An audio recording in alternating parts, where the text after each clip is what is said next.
Nih ya, bunga skada tapi keturunan payu. Apa ini maksudnya nih bos? Ini bahasa apa ini? Bahasa Banjar. Oh ini. bahasa Banjar ya. Bisa diterangkan ini, kenapa sampai ada tulisan seperti ini di laptop Anda? Seberapa pengaruh?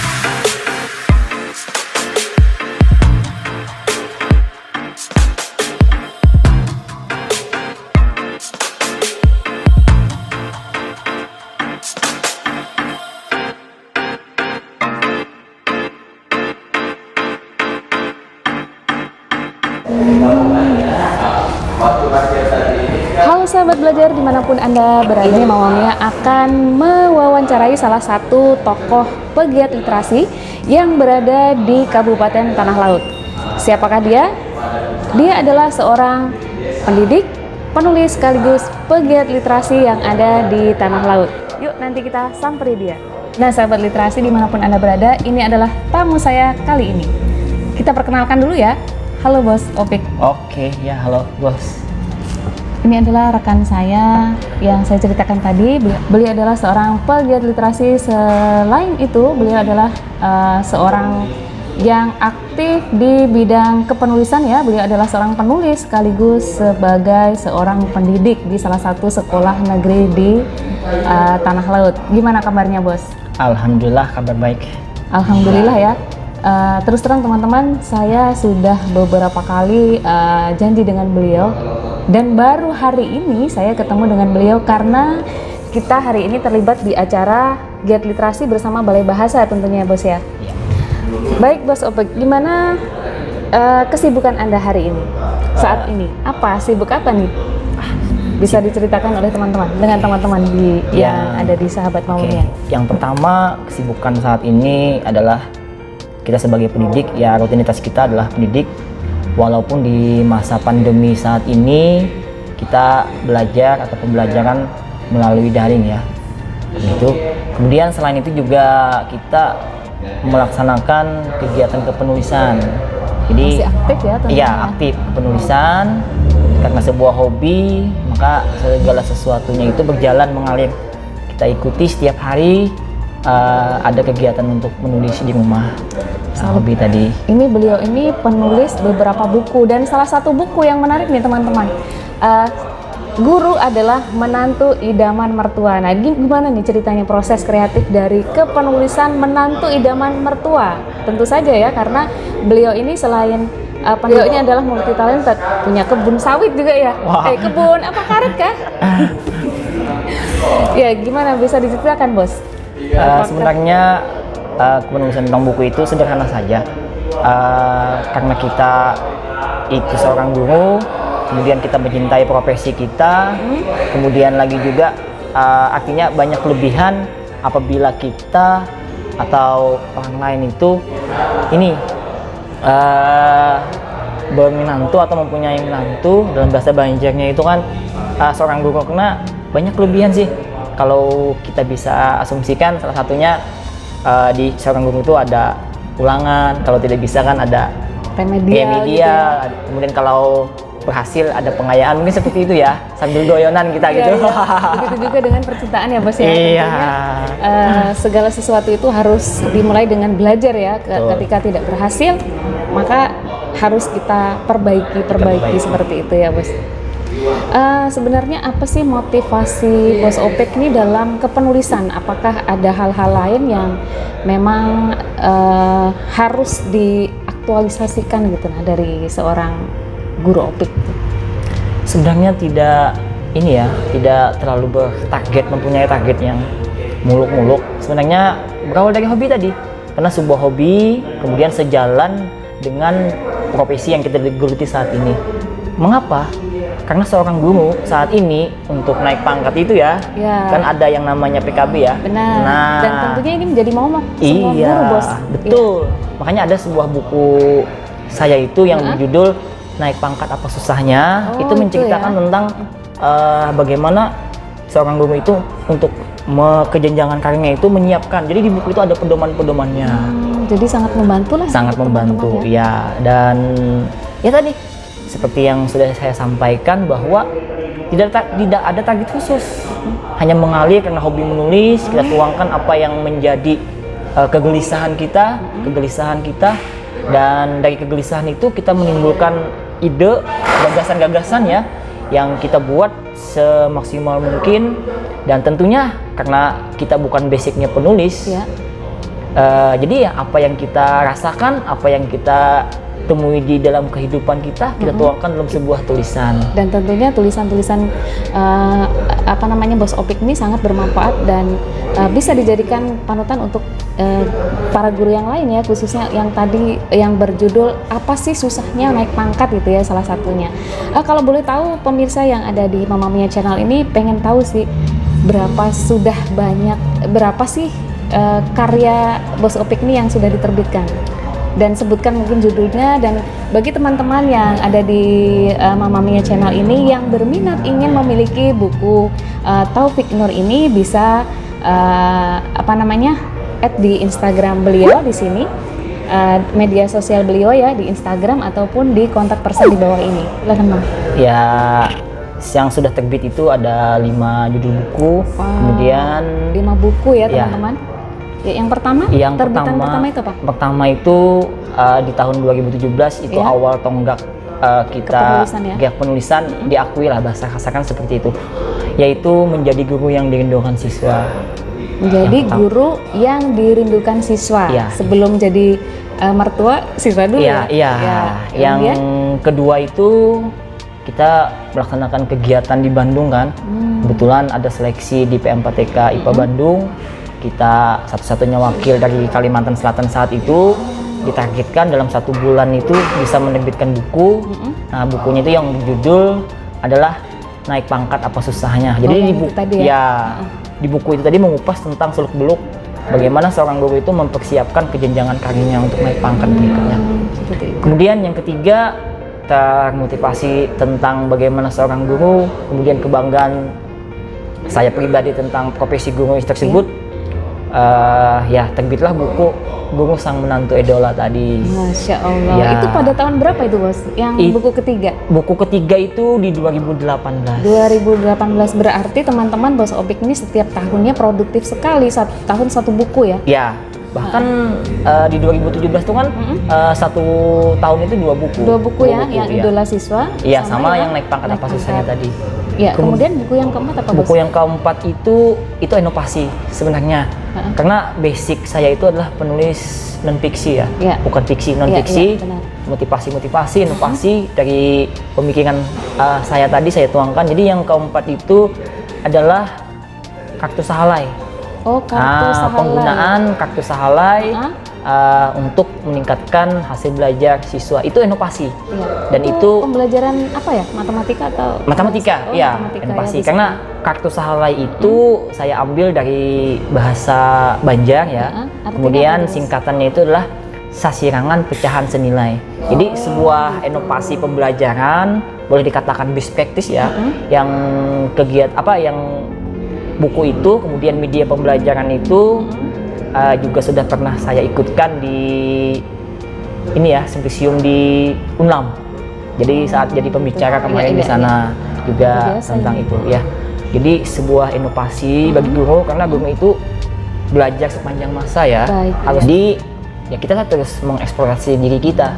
Bagaimana memposisikan diri kita menjadi lebih baik, jangan sampai kita dikalahkan oleh teknologi, apalagi di zaman yang canggih saat ini, abad 21 ini kan, semuanya berbasis IT. Jadi guru tetap mengupgrade pengetahuannya, seperti itu. Apalagi di musim pandemi ini Bos ya, ini adalah tantangan besar buat guru untuk menguasai pembelajaran menggunakan IT Bos ya.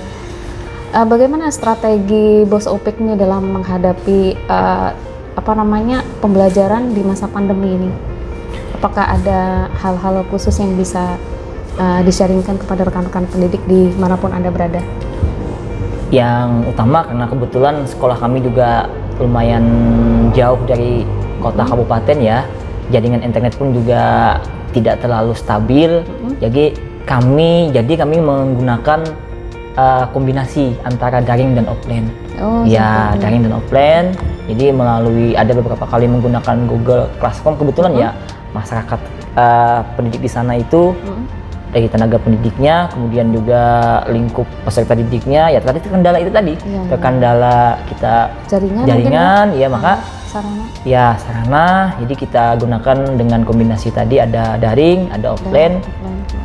Semaksimal mungkin lah kita berikan suatu inovasi yang membuat siswa itu tidak bosan. Apalagi kan hampir setahun ini ya. Iya, benar. Hampir setahun kita. lebih nih. Iya, hampir setahun. Ibarat anak-anak itu corona sudah ulang tahun pertama nih. Ya kita berharap mudah-mudahan segera berlalu, kita bisa kembali bertatap muka karena kerinduan untuk bertemu itu sangat sulit. Makanya ada kan mengutip dari sebuah buku ya, kata Dylan itu di buku Dylan itu, saya ini seorang penikmat buku sekali. Jadi dan juga saya ini termasuk orang yang suka dengan buku-buku tentang percintaan begitu ya. Makanya ada kutipan-kutipan yang kadang-kadang menggugah hati saya gitu. Salah satunya itu ya dari buku Dylan yang saya baca itu, yang berat itu rindu, ya kan? Rindu itu berat. Rindu itu berat, seperti itu ya. Nah, kurang lebih seperti itu. Rindu itu berat. Kalau orang Banjar bilang itu kaganangan. Guring ini berarti harap salah, berarti lantang salah. Nah, ngalih banget kalau sudah tambahnya itu satu aja, obatnya satu aja, yaitu bisa bertemu dan bertatap muka. Dan kita berharap dan kita berdoa bersama-sama, mudah-mudahan virus corona ini cepat berlalu dan kita bisa memulai aktivitas seperti sedia kala ya, tatap muka. Karena apalagi kami DSD itu masih kecil-kecil itu ya, polos ya, polos. Jadi kadang-kadang kami mendapatkan keceriaan lebih dari interaksi antara guru dengan siswa, karena kepolosan tadi. Kemudian candaan-candaan mereka itu biasanya tidak dibumbui dengan hal-hal yang apa namanya, sesuatu yang embel-embelnya gitu. Mudahan saya berharap dan kita semua berharap pandemi ini cepat berlalu. Bagaimanapun seorang guru itu perannya tidak bisa tergantikan. Terima kasih. Terima kasih. Nah, silahkan dinikmati kopinya, anget-anget ya. Weh, pas suguhan nih, udang jahe apa ini? Oh iya bos, ngomong-ngomong, saya dengar Anda ini juga melanjutkan studi ya ke jenjang yang lebih tinggi. Itu gimana ceritanya? Ya. Jurusan apa, kemudian bagian apa, sudah sampai mana? Dan apakah itu mengganggu aktivitas Anda sebagai pendidik, sebagai penulis, sebagai kepala rumah tangga, dan segudang aktivitas yang pian jalani saat ini? Alhamdulillah semuanya berjalan karena saya atau Luni berprinsip seperti ini ya, biar mengalir seperti air. Jadi kita nikmati, karena kalau tidak kita jalani kita tidak tahu sampai di mana kemampuan kita. Kemudian saya memilih jurusan manajemen pendidikan di Universitas Lambung Mangkurat Banjarmasin. Sebenarnya pengennya adalah PGSD ya, karena sesuai dengan linear saya ya, guru SD.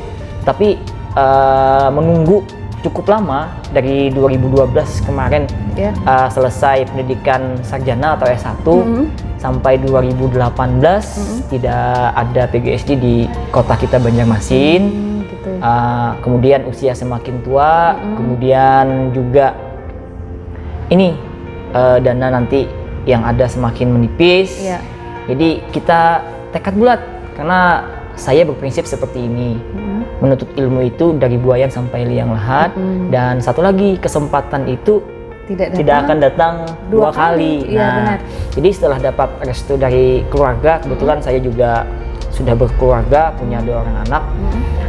Tentu juga menjadi pertimbangan saya untuk melanjutkan ke jenjang pendidikan. Tapi alhamdulillah direstui dan saat ini sudah masuk di semester terakhir dan sudah menggarap tesis juga.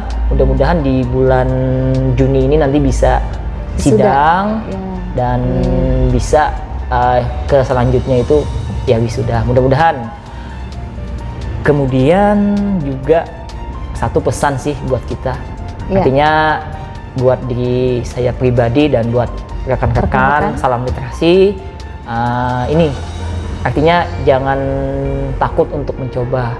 Karena keberanian untuk mencoba itu adalah separuh keberhasilan untuk kita.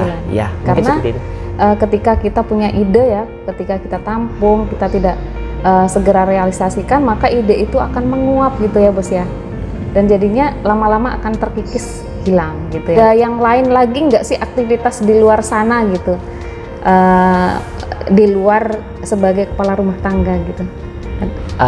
Ya, kita juga ini ada berkebun sedikit, membantu. Masya Allah. Ya, membantu orang tua.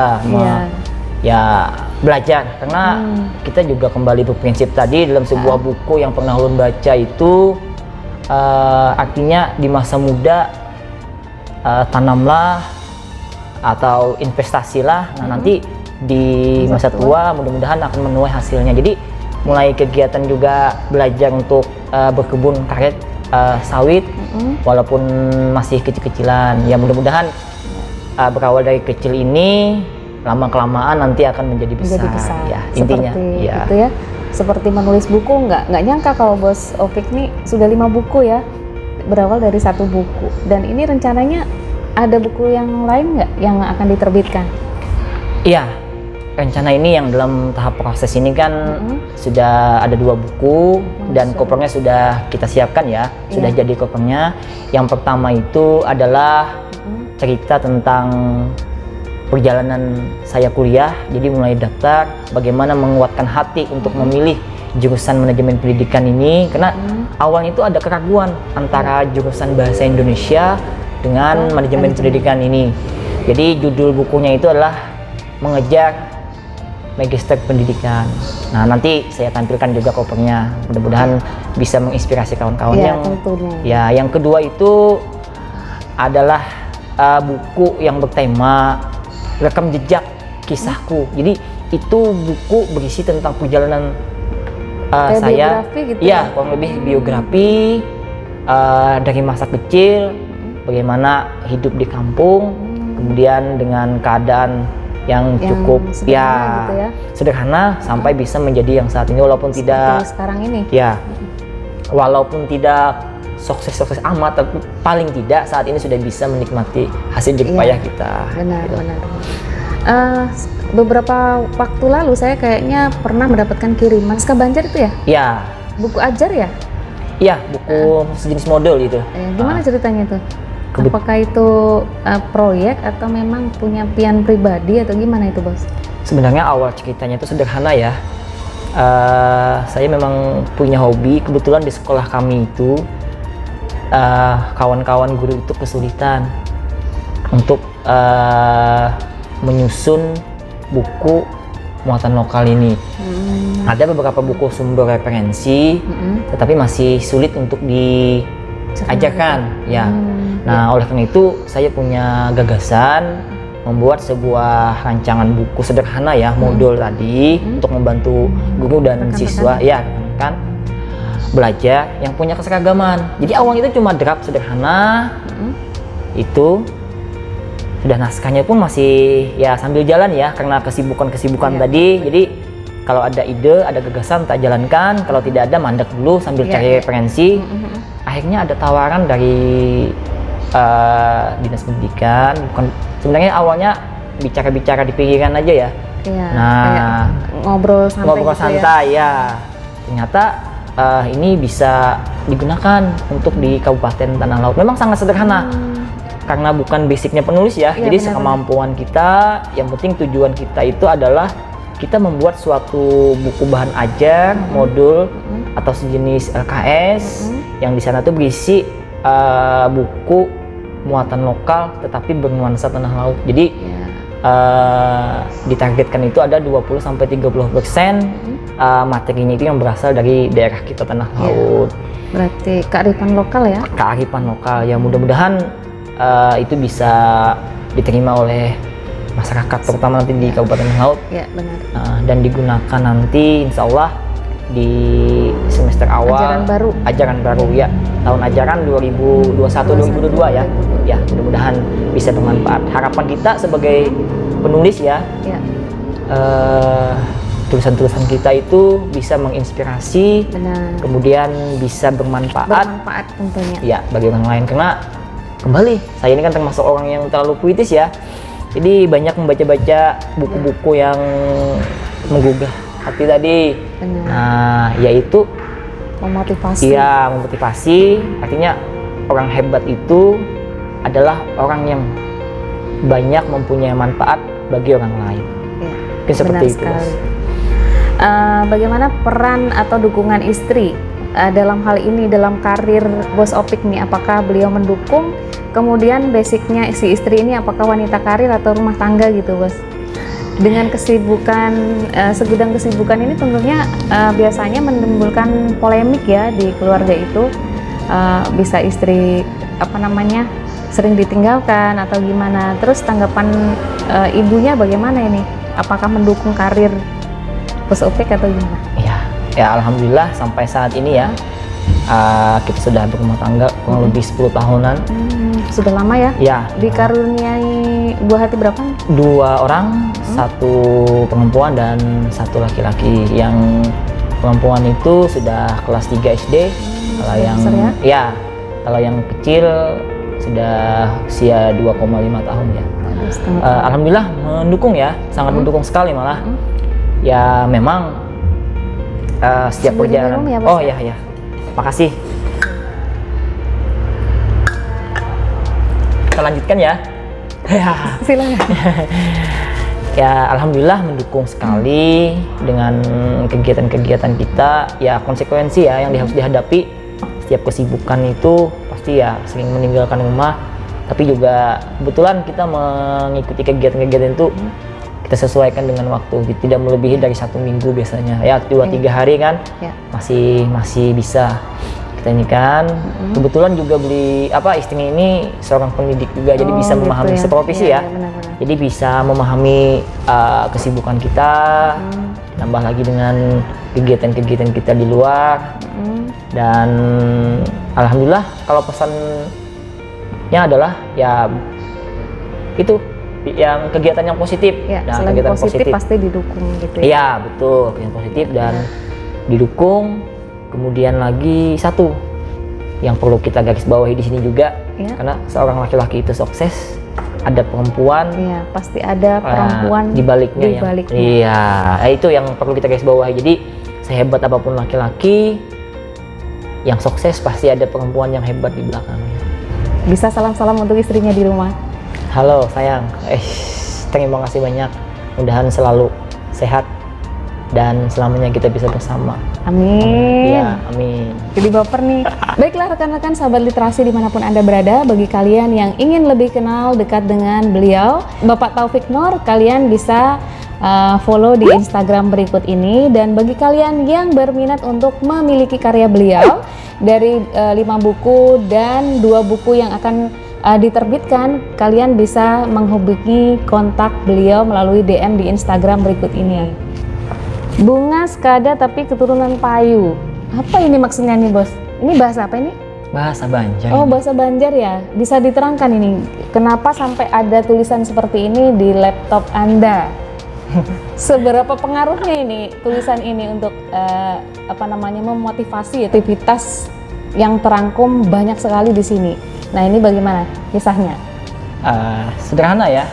Ini dari bahasa Banjar, mungkin salah satu ungkapan Bunga Skada tapi keturunan Payu. Kalau di bahasa Indonesia kan itu tampan tidak tapi ya laku gitu istilahnya. Menyenangkan gitu ya. Ya menyenangkan, kemudian humble sama orang gitu ya. Bisa. Seperti itu ya. Bunga Skada tapi keturunan Payu. Ya tadi sederhana, itu juga falsafah ya. Kalau kita bisa mengamalkan hal tersebut, kita akan bisa berada di mana aja diterima dengan baik. Iya, bisa membawa diri ya. Iya. Bunga Stukada tapi keturunan Payu. Dan kita bisa menjalankan, kemudian bisa mengikuti dari sebuah ungkapan dari bahasa Banjar ini. Dalam ya sekalinya maknanya dari tulisan yang ada di laptop ini. Sebenarnya ini lumayan ini ya, secara tidak langsung pun juga ditemukan karena pencetus ini siapa sebenarnya? Atau Anda sendiri nih? Enggak, bukan. Kita juga membaca dari sebuah buku-buku ya. Habis itu dari pembicaraan kami masyarakat Banjar Falsafah juga Banjar, ya. Bunga Skada atau kalau saya mengambil kesimpulan seperti ini. Artinya kita hidup ini berbuat yang terbaik, kemudian bermanfaat bagi orang lain. Yang sulit itu ya keberuntungan tadi ya. benar. Kita bisa bekerja, berjuang sekuat tenaga, tapi kalau bukan rezeki kita tidak akan bisa. Benar. Kemudian kita tampan seperti apapun, kalau mungkin attitude kita, kelakuan kita tidak baik, juga ada plus minusnya kan. Tidak punya karya, tidak bermanfaat lah tidak intinya untuk bermanfaat, orang lain. Jadi yang lebih bagus lagi sih ada. Nah, yang Tapi lebih yang bagus lagi bermanfaat mungkin jarang, gitu ya. Pilihan gitu ya bos ya. Pilihan, hidup adalah pilihan Iya benar. Kita bisa memberikan kebermanfaat bagi orang lain. Bunga sekada tapi keturunan payu. Wah, Nah ini bisa menjadi salah satu judul buku nih. Ya, nanti insya Allah kita buat. Sebenarnya kita juga mengkonsep sebuah buku ya tentang cerita bahasa Banjar, yang perjalanan-perjalanan tentang seluk-beluk kita ya. Kemudian dari cerita-cerita teman, tapi semuanya dikupas atau dirangkum itu dalam bahasa Banjar. Oh, kayak cerita handap gitu ya? Iya, cerita handap. Kan kita termotivasi dari sastrawan tanah laut ya, yang beliau itu salah satu panutan ulun juga, Bapak. Silahkan disebut di sini. Ya, mohon izin. Berikan salam. Mohon izin. Assalamualaikum Pak Edolah, Pak Panutan, Pak Jamaluddin, atau yang nama pena beliau itu adalah Jamal T. Suryanata. Oh, Bapak Jamal T. Suryanata, salam dari Mama Mia Channel. Dan saya juga mengagumi karya-karya beliau. Salah satunya adalah judul Pembatangan ya. Iya, itu bahasa Banjar ya. Salah satunya itu. Terkendalanya adalah ketika saya harus memahami bahasa Banjar itu berulang-ulang. Maklum karena kami baru di sini ya, maksudnya dari suku pendatang, jadi nggak begitu menguasai bahasa Banjar. Oh ya Bos Upik, ngomong-ngomong soal buku ini ya, dari tadi kan Anda menulis tuh semuanya kayaknya bergenre atau bertema itu non fiksi ya. Betul. Apakah kedepannya ada rencana untuk menerbitkan sebuah buku fiksi, misalnya cerpen, novel, atau puisi? Iya, rencana memang ada. Kemudian untuk buku non fiksi tapi antologi sudah beberapa kali ya, nulis bareng gitu ya? Iya, nulis bareng ya. Tapi untuk solo masih belum ya, masih direncanakan. Memang sudah kita kumpulkan ya, puisi yang paling sederhana saat ini adalah puisi. Sudah ada kumpulan puisi selama rentang 3 tahunan ini. Ya mudah-mudahan tahun depan ya, di tahun 2002 itu bisa launching. Cuma yang saat ini yang lagi motivasi terbesar itu adalah menulis cerita handap tadi, kisah handap, atau kata atau kata panutan saya Pak Jamal T. Suryanata tadi itu kisah handap. Nah, bahasa Banjar itu yang masih harapan, cita-cita. Mudah-mudahan tahun depan itu bisa terrealisasi. Ya, amin. Ya, karena segala sesuatunya itu kalau kita tidak coba tidak akan tahu ya. Semuanya perlu proses. Dan ini menurut saya ini salah satu pencapaian yang sangat luar biasa, karena beliau ini sudah mau menulis 7 buku ya, karena 2 buku yang terakhir ini sedang dalam proses editing Bos ya.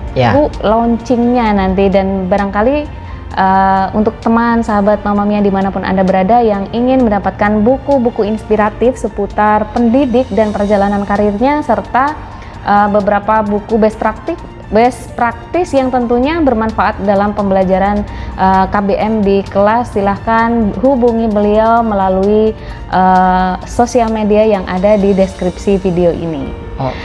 Dan sahabat belajar dimanapun Anda berada, demikianlah perbincangan saya dengan seorang tokoh yang inspiratif. Beliau adalah Bapak Taufik, dan tentunya tokoh-tokoh yang saya hadirkan di sini adalah tokoh-tokoh yang memang seorang pendidik dan seorang pegiat literasi. Dan tunggu perbincangan selanjutnya di sesi yang lebih menarik lagi, tentunya dengan sang tokoh-tokoh inspiratif di sekitar kita. Baiklah, di sesi terakhir ini Mama Mia berharap Bos Opik ini bisa memberikan pesan-pesan untuk generasi muda, untuk pegiat literasi yang ada dimanapun Anda berada. dan tentunya motivasi yang beliau sampaikan nanti bisa memberikan support ya tentunya untuk pendidik, untuk pegiat literasi. Silakan. Ya, terima kasih. Satu aja ya mungkin, atau 2 atau 3 boleh ya. Boleh. Sebenarnya ini penyemangat untuk diri saya sendiri ya, bahwa segala sesuatunya itu kita biarkan berjalan atau mengalir seperti air saja. Kita nikmati prosesnya, kita syukuri, kemudian kita bisa menjadi pribadi yang lebih baik dengan selalu berprasangka baik. Kemudian kita juga bermanfaat bagi orang lain sesama. Yang sampai saat ini yang saya ingat itu adalah keberanian merawat impian. Itu adalah sebagian dari sebuah keberhasilan. Kita tulis ya, di sebelah ini ya. Keberanian merawat impian, sebagian dari keberhasilan. Nah, catat ya. Iya, di belakang saya ya. Nah, itu jadi artinya kita berani untuk merawat impian kita. Kita kan pasti punya impian ya. Iya, pasti punya impian. Setiap orang mempunyai target yang akan dicapai gitu ya, impian-impian. Nah, kita berani untuk merawatnya itu. Saya yakin itu adalah sebagian dari keberhasilan kita. Nikmati prosesnya. Kalau dalam bahasa Banjar itu adalah ini, wajah sampai kaputing. Artinya kita berjuang sampai dengan batas kemampuan batas kemampuan kita. Dan yang paling diingat lagi satu ya, kadang kesuksesan kita itu bukan murni karena kemampuan kita, tapi karena Tuhan memudahkan jalan kita. Dan di belakang kita itu ada doa orang tua, doa keluarga, dan tentunya juga adalah jangan lupa untuk bersedekah. Nah ini kuncinya yang terakhir nih ya tentunya.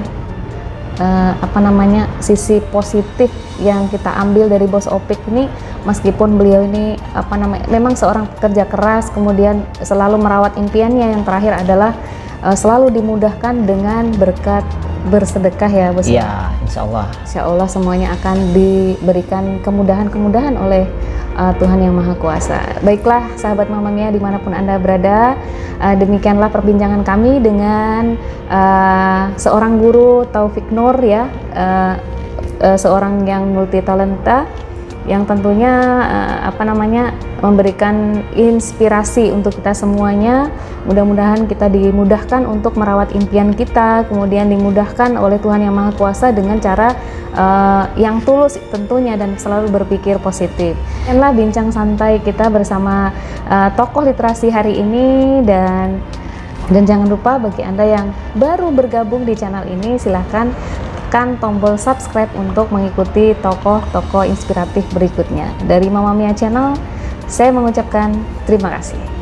Terima kasih, Bos Opik.